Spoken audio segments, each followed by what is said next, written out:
Ég heiti Ingibjörg, alltaf kölluð Imma og ég ætla að segja ykkur aðeins frá söguaðferð í leikskóla og svona ofurlítið rafbækur.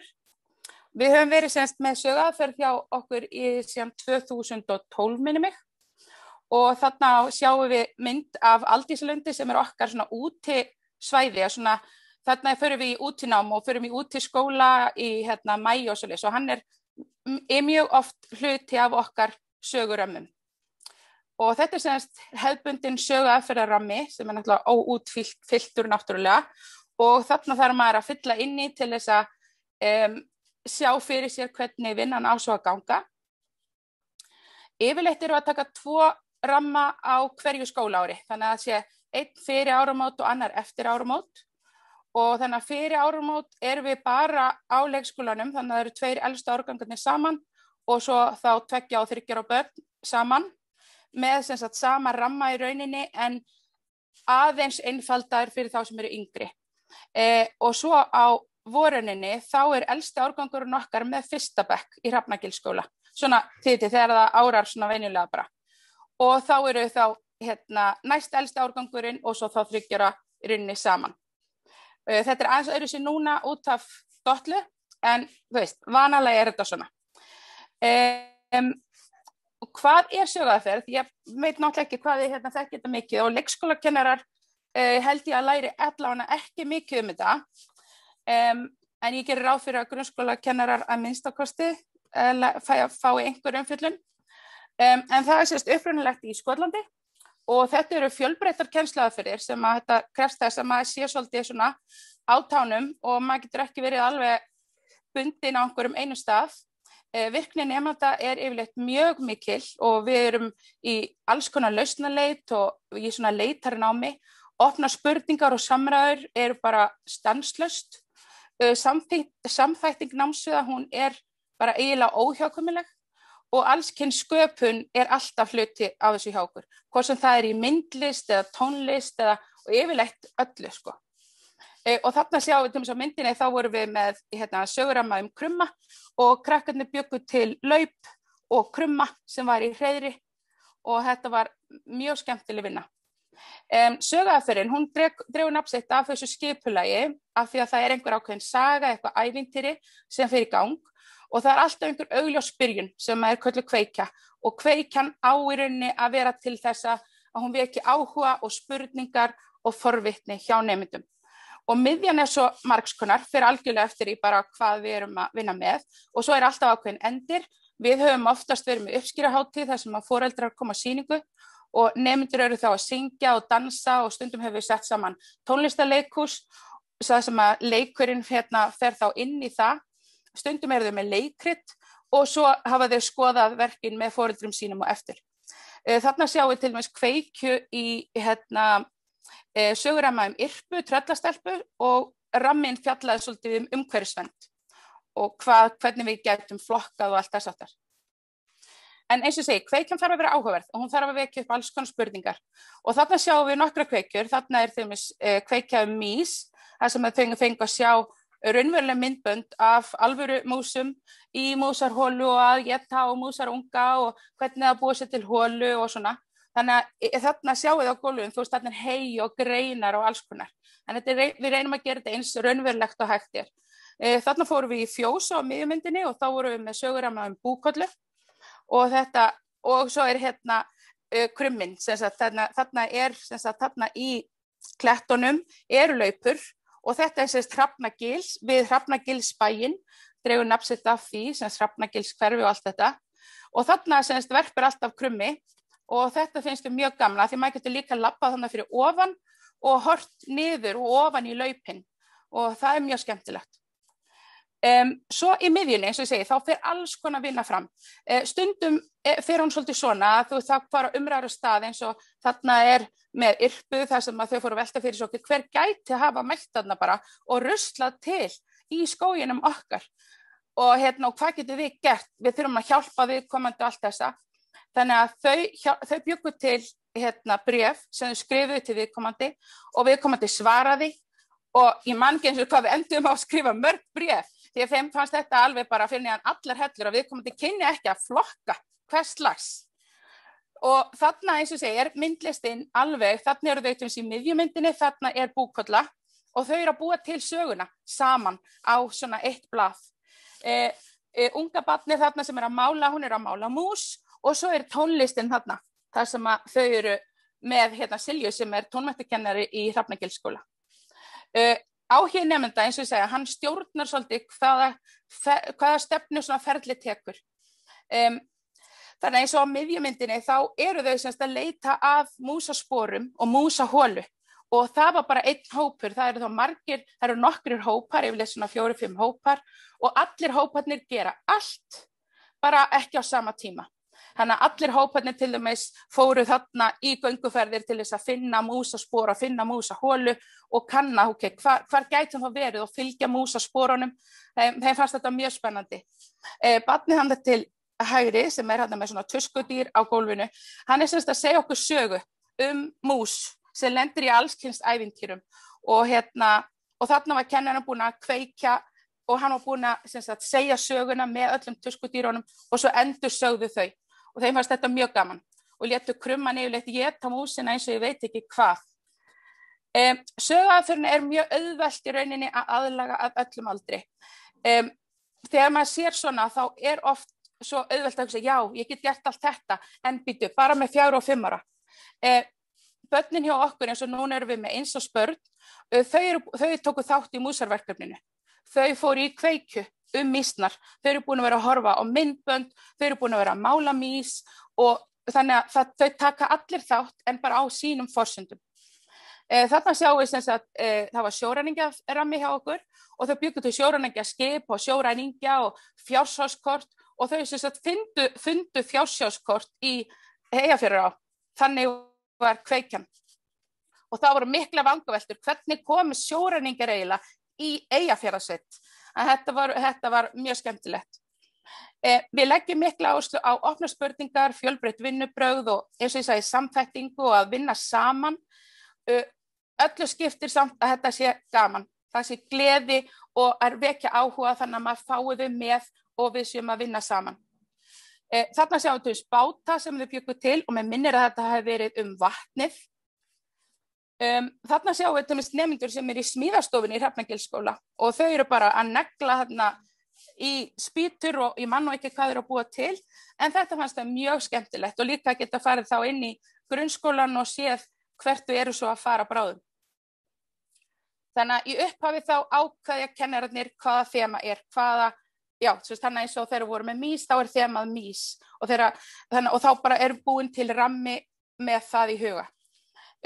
Og bæði þá að finna lög og alls konar leiki og hitt og þetta sem við getum verið með. Og þá semst ramminn búinn til og við svona reynum að afmarka hvað við erum svona að fara að vinna með, þó svo að ýmislegt getur svo gerst, en þá eru við allan með ákveðna sögu, ákveði ferli í huga í upphafi.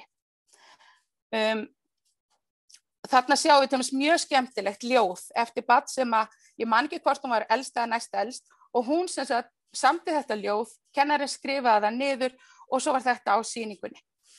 En það rosalega mikilvægt að vera búin að setja niður hvað maður ætla að gera af því að við vitum það að þegar við mætum óundirbúin þá það bara gengur ekkert vel. Þannig að við erum algjörlega búin að skipuleggja hvað ætlum að gera og hvernig við ætlum að hafa þetta og við erum búin að sjá fyrir okkur endinn þannig að við getum haldið áfram því það eru við sem þurfum svolítið að halda áfram með söguna þannig að dampurinn detti ekki niður.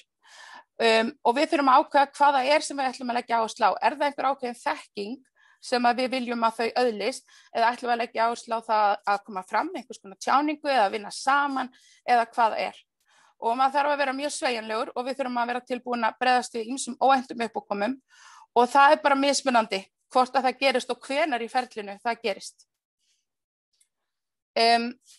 Og semst kennararnir á stýra vinnunni en þeir eru líka virkir og þeir geta komið tillögur og uppástangur alveg eins og nemendur. Og það engin hugmyndið en skoðun röng, við bara ræðum málin og svo bara tökum við einhver ákvörðun, hvað ætlum við að gera, hvernig ætlum við að hafa þetta.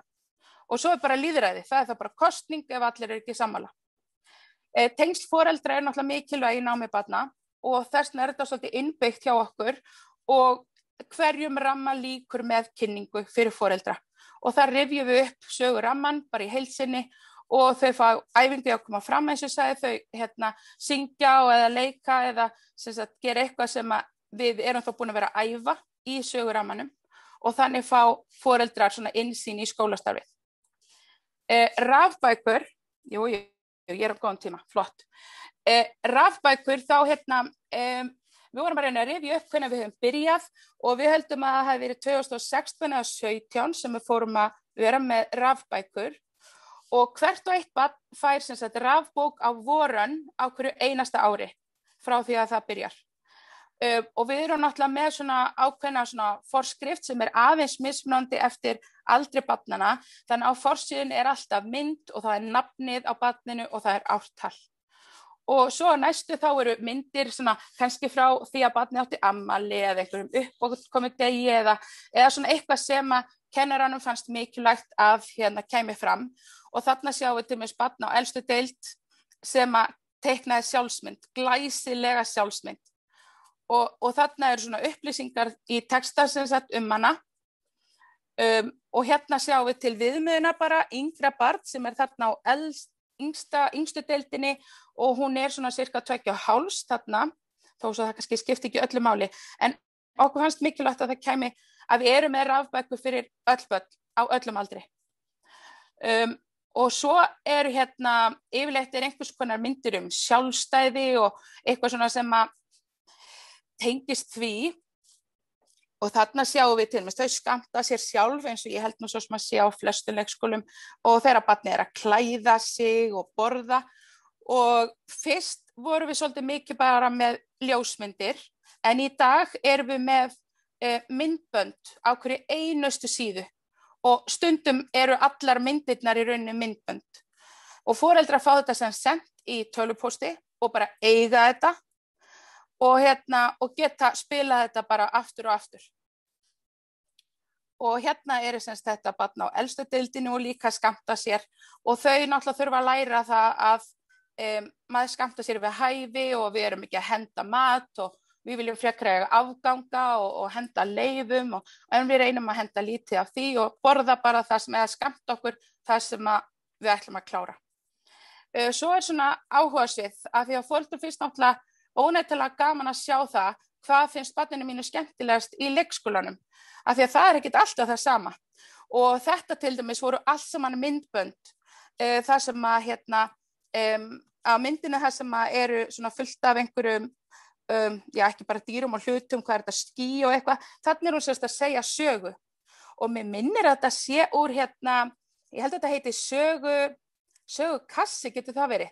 Það er alls konar svona hópar þar sem eru manneskjur og það eru dýr og það eru farartæki, þið kannski kannast við þetta. Þetta eru svona frekar stórum kassa og það eru svona alls konar og þeim finnst rosalega gaman að geta búið til sögur þannig. Já, ennþá áhugasvið og myndir úr þá útiveru og eitthvað svona og geta þau tjá sig fyrir framan aðra, hvernig gengur að gera þess skiljanleg, þannig að við förum aðeins yfir hvernig bara málþroski og þess áttar. Og eins og við sjáum, þegar við erum með yngri börn, þá þetta bara svona frekar einfalt og fleiri myndir, af því að þær verða oft svo lýsandi yfir hvað barnið að gera. Á meðan að eldra barni, eins og sjáum við stærðfræði. Þannig að þá sýnum við það svolítið og mér minnir líka þetta líka vera allt saman myndbönd. Já, þannig að félagsfærni og samkennd til þess að sýna þess það og þetta náttúrulega eins og þið vitið gefur okkur náttúrulega bara líka svo skemmtilega og góða leið til þess að ræða bara hvernig gengur og þú veist hvað börn leitar viðkomandi helst í og allt það, hvað gengur vel og hvað þurfum við að skoða og eitthvað svona, hverju svona, já. Þetta var þetta með myndband þar sem að stelpan að segja svona frá sjálfri sér og hvað henni finnst skemmtilegast og bara fyrir hvað hún stendur. Þannig að þetta mjög skemmtilegt. Já, sjálfstjórn, tónlist, við erum bara það heppin að við erum með og erum búin að vera með í manngilsinu hvað mörg ár. Það sem að kemur tónmenntakennarinn úr grunnskólanum, Hrafnagilsskóla, kemur 1 dag í viku og með nemendur okkar í tónlist og svo sjáum við á efstu myndinni þetta elstu nemendur okkar þeir fara í Hrafnagilsskóla og læra dans hjá danskennaranum og þetta svona pínu sérstæða hjá okkur og foreldrum finnst mjög gaman að sjá þetta.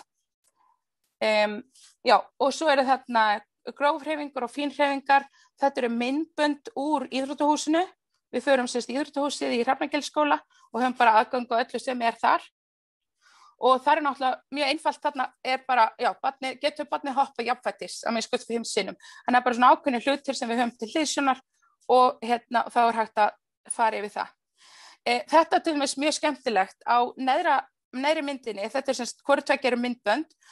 Þannig hún að skrifa nafni sitt og eitthvað svona og þetta alveg bara myndband þannig að foreldri sér bara vá, hún fann að skrifa svona mikið og þetta mjög gott og mitt yngra barnið og þið sjáu að þau fara líka í íþróttahúsið